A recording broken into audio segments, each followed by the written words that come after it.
ವೀಕ್ಷಕರೇ, ರಾಜ್ಯ ರಾಜಧಾನಿಯಲ್ಲಿ ಆಸ್ತಿ ಮಾಡೋ ನಿಮ್ಮ ಕನಸು ನನಸಾಗಿದೆಯಾ? ಆದರೆ ಅದಕ್ಕೆ ಬಿ ಖಾತಾ ಸಿಕ್ಕಿದ್ದು, ಎ ಖಾತಾ ಇನ್ನೂ ಸಿಕ್ಕಿಲ್ವಾ?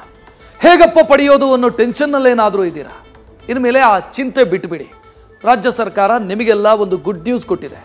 ಅದೇನು ಅನ್ನೋದನ್ನು ಹೇಳ್ತೀವಿ ಈ ರಿಪೋರ್ಟ್ನಲ್ಲಿ.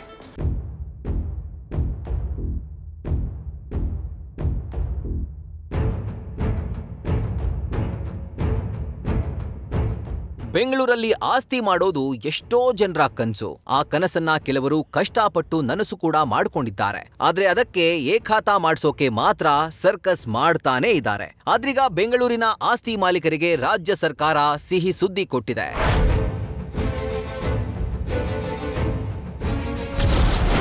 ಬಿ ಖಾತಾಗಳಿಗೆ ಎ ಖಾತಾ ಮಾನ್ಯತೆಗೆ ಆದೇಶ. ಎ ಖಾತಾ ಮಾನ್ಯತೆಗೆ ಆದೇಶ ನೀಡಿದ ಸರ್ಕಾರ. ಎಸ್, ಇದು ಸತ್ಯ. ಬಿ ಖಾತಾಗಳಿಗೆ ಎ ಖಾತಾ ಮಾನ್ಯತೆ ಕೊಡಲು ರಾಜ್ಯ ಸರ್ಕಾರ ಆದೇಶ ನೀಡಿದೆ. ಖಾತಾದಾರರ ಆಸ್ತಿ ಪರಿಶೀಲನೆ ನಡೆಸಿದ್ದ ಆಸ್ತಿ ಪರಿಶೀಲನಾ ಸಮಿತಿ ಸರ್ಕಾರಕ್ಕೆ ವರದಿ ಸಲ್ಲಿಸಿತ್ತು. ಆ ವರದಿ ಆಧರಿಸಿ ರಾಜ್ಯ ಸರ್ಕಾರ ಎ ಖಾತಾ ಮಾನ್ಯತೆಗೆ ಅಸ್ತು ಅಂದಿದೆ. 2024ರ ಅವಧಿಯೊಳಗಿನ ಖಾತಾಗಳು ಸಕ್ರಮ ಆಗಲಿವೆ. ಕಾನೂನು ಬಾಹಿರ ಕಟ್ಟಡಗಳ ನಿರ್ಮಾಣ ತಡೆಗೆ ಪಾಲಿಕೆ ಕ್ರಮ ಕೈಗೊಂಡಿದ್ದು, ಹೀಗಾಗಿ ಬಿ ಖಾತಾಗಳಿಗೆ ಎ ಖಾತಾ ಮಾನ್ಯತೆಗೆ ರಾಜ್ಯ ಸರ್ಕಾರ ಆದೇಶ ಹೊರಡಿಸಿದೆ. 2024 ಸೆಪ್ಟೆಂಬರ್ 30ರ ಒಳಗೆ ನೀಡಿರುವ ಎಲ್ಲಾ ಖಾತೆ ಕಾನೂನು ಬದ್ಧವಾಗಲಿದೆ. ಎ ಖಾತಾ ನೀಡುವಂತೆ ಗ್ರೇಟರ್ ಬೆಂಗಳೂರು ಆಡಳಿತ ಮತ್ತು ಅಂಗಸಂಸ್ಥೆಗಳಿಗೆ ಸರ್ಕಾರ ಸೂಚನೆ ಕೊಟ್ಟಿದೆ. ಇನ್ನು ಸೈಟ್ಗಳಿಗೆ ತೆರಳಲು ಸಾರ್ವಜನಿಕ ರಸ್ತೆ ಸಂಪರ್ಕ ಕಡ್ಡಾಯವಾಗಿರಬೇಕು. ಖಾಸಗಿ ರಸ್ತೆಯಾಗಿದ್ರೆ ಗ್ರೇಟರ್ ಬೆಂಗಳೂರು ಕಾಯ್ದೆ 2024ರ ಕಲಂ 212ರ ಅನ್ವಯ ಸಾರ್ವಜನಿಕ ರಸ್ತೆ ಎಂದೇ ಪರಿಗಣಿಸಲಾಗುತ್ತೆ. ರೆವೆನ್ಯೂ ಲ್ಯಾಂಡ್ನಲ್ಲಿರುವ ಆಸ್ತಿಗಳು ನಗರ ಯೋಜನಾ ವ್ಯಾಪ್ತಿಯಲ್ಲಿರಬೇಕು. ಎ ಖಾತಾ ಮಾನ್ಯತೆ ಪಡೆಯೋಕೆ ಬಿ ಖಾತಾದಾರರು ಶುಲ್ಕ ಕಟ್ಟಲೇಬೇಕು. ನಕ್ಷೆ ಮಂಜೂರಾತಿ, ಏಕನಿವೇಶನಕ್ಕೆ ಅನುಮತಿ ಪಡೆಯುವಾಗಲೂ ಶುಲ್ಕ ಪಾವತಿಸಬೇಕು. ಮಾರ್ಗಸೂಚಿ ದರ 5% ಶುಲ್ಕವನ್ನ ಖಾತಾದಾರರು ಕಟ್ಟಲೇಬೇಕು. ಕೆಟಿಸಿಪಿ ಕಾಯ್ದೆಯಡಿ ಏಕನಿವೇಶನ ವಿನ್ಯಾಸ ನಕ್ಷೆ, ಲೇಔಟ್ ನಕ್ಷೆಗೆ ಅನುಮೋದನೆ ಸಿಗಲಿದೆ. ಪಾಲಿಕೆ ನಿಯಮ ಉಲ್ಲಂಘಿಸಿ ಅನಧಿಕೃತ ಕಟ್ಟಡ ನಿರ್ಮಿಸಿದವರಿಗೂ ಎ ಖಾತಾ ದೊರೆಯುತ್ತೆ. ಏಕನಿವೇಶನ ವಿನ್ಯಾಸ ನಕ್ಷೆ ಪಡೆದು ಬಹುಮಹಡಿ ಕಟ್ಟಡ ಕಟ್ಟಿದ್ರೆ ಎ ಖಾತೆ ಸಿಗೋದಿಲ್ಲ.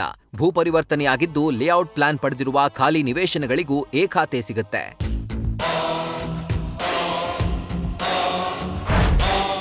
ಅಂದ್ಹಾಗೆ ಈ ಎ ಖಾತಾ ಮತ್ತು ಬಿ ಖಾತಾಗೂ ಇರೋ ವ್ಯತ್ಯಾಸ ಏನು ಅಂದ್ರ ಬನ್ನಿ ಹೇಳ್ತೀನಿ. ಬಿ ಖಾತಾ ಹೊಂದಿರೋ ಆಸ್ತಿಗಳಿಗೆ ಬಿಬಿಎಂಪಿ ಸಂಪೂರ್ಣ ಮಾಲೀಕತ್ವ ಅಥವಾ ಕಟ್ಟಡ ಅನುಮೋದನೆ ನೀಡಿರೋದಿಲ್ಲ. ಅಕ್ರಮ ಅಥವಾ ಅಪೂರ್ಣ ದಾಖಲೆಗಳಿರುವ ಆಸ್ತಿ ಎನ್ನಲಾಗುತ್ತೆ. ಎಲ್ಲಾ ಕಾನೂನು ಅನುಮತಿಗಳಿಲ್ಲದೆ ಇದ್ರೂ ಬಿಬಿಎಂಪಿ ತೆರಿಗೆ ಸಂಗ್ರಹದ ದೃಷ್ಟಿಯಿಂದ ನೋಂದಾಯಿಸುತ್ತೆ. ಇನ್ನು ಎ ಖಾತಾ ಕಾನೂನುಬದ್ಧ ಆಸ್ತಿಯಾಗಿರುತ್ತೆ. ಎಲ್ಲಾ ಕಾನೂನು, ಬಿಲ್ಡಿಂಗ್ ಬೈಲಾ, ಜಮೀನಿನ ಹಕ್ಕುಪತ್ರಗಳು ಸರಿಯಾಗಿರುತ್ತವೆ. ಒಟ್ನಲ್ಲಿ ಗ್ರೇಟರ್ ಬೆಂಗಳೂರು ಆಡಳಿತ ಕಾಯ್ದೆ 2024ರ ಅಡಿ ರಚಿಸಲಾಗಿರುವ ಎಲ್ಲಾ ನಗರ ಪಾಲಿಕೆಗಳಿಗೂ ಹಾಗೂ ರಾಜ್ಯದ ಮಹಾನಗರ ಪಾಲಿಕೆಗಳಿಗೂ ಈ ನಿಯಮ ಅನ್ವಯವಾಗಲಿದೆ.